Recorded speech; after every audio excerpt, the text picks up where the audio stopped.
Jatend kweth mathoth od bura ma Seneta Cheruiyot dwaro ni duol mochung'ne nono mwandu e pacho ka KEBS mondo tim nonro mapiyo mondo konyi e fwenyo jogo ma medo loso mbolea mabandia e pacho ka.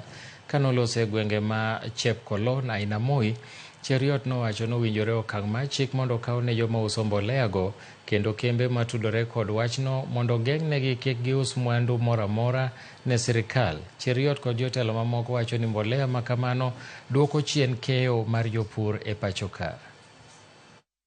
Yote ya wale suppliers wa fertilizer ambaye atapatikana mbolea yake ile alipea wakulima ilikuwa ni mbolea bandia, huyo mtu hata asipelekwe kotini, huyo ni mtu ya kwenda jela direct, na hiyo kampuni isiwahi ruhusiwa kufanya biashara na serikali ya Kenya tena.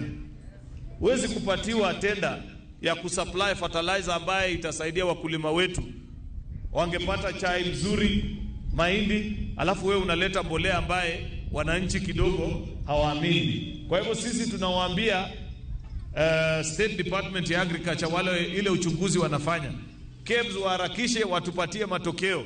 Mimi niko na imani kwamba hiyo mbolea 90% ni mzuri kama ile ya mwaka uliopita. We have a stable government.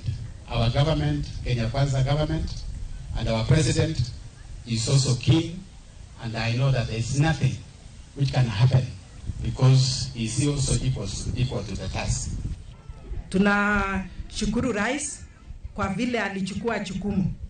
Akasema hiyo fertilizer fake hatutaki ionekane kwa market. Hawa ni watu wapaya sana.